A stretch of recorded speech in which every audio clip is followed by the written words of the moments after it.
Hi everyone, welcome to Medicine Note YouTube channel. நம்ம இந்த வீடியோல வந்து அயோடின்ன்ற பத்தி பார்க்க போறோம்.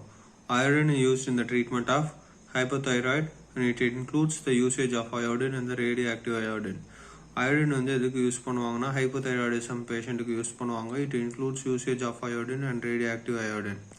Iodine inhibits the release of thyroid hormone and in the thyrotoxic patient. Symptoms subsides 1 to 2 days. The gland becomes firm and shrinks in size over a period of 10 to 14 days.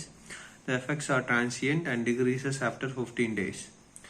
இதான் iodine inhibit வந்து இது என்ன பண்ணுன்னா thyroid ஹார்மோன்ஸை inhibit பண்ணி இந்த தைரோடாக்சிக் patients symptoms பார்த்தோன்னா 1 to 2 டேஸில் gland becomes firm and shrinks. Gland வந்து சின்ன ஆயிடும், ஃப்ரம் ஆயிரும். அந்த size over period 10 to 14 days affects transient and decreases after 15 days. இதுதான் அயோடின் வந்து யூஸ் பண்ணுறாங்க. அதோட மெக்கானிசம் ஆஃப் ஆக்ஷன் இப்படி தான் இருக்கும். அட்வர்ஸ் எஃபெக்ட்ஸ் பார்த்தோன்னா allergic reactions such as skin rashes, conjunctivitis, swelling of lips, salivary gland and the fever and lymphadenopathy தான் இதோட இது அட்வர்ஸ் எஃபெக்ட்ஸ். The uses பார்த்தோன்னா preoperative of thyroidectomy used in the thyroid storm to reduces and releases thyroid hormone, prophylaxis to prevent the endemic goiter as an antiseptic and expectorant. இதுதான் வந்து இதோட uses.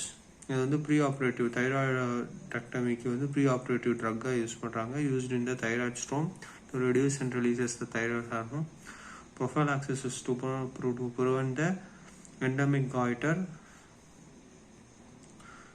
as an antiseptic and expectorant. இதுதான் uses. அவ்வளோதான். Thank you. இந்த video பிடிச்சிருந்துச்சுன்னா like பண்ணுங்கள், share பண்ணுங்கள், subscribe பண்ணுங்கள். வேறு ஏதாவது வீடியோ வேணுன்னா கமெண்ட் பண்ணுங்கள்.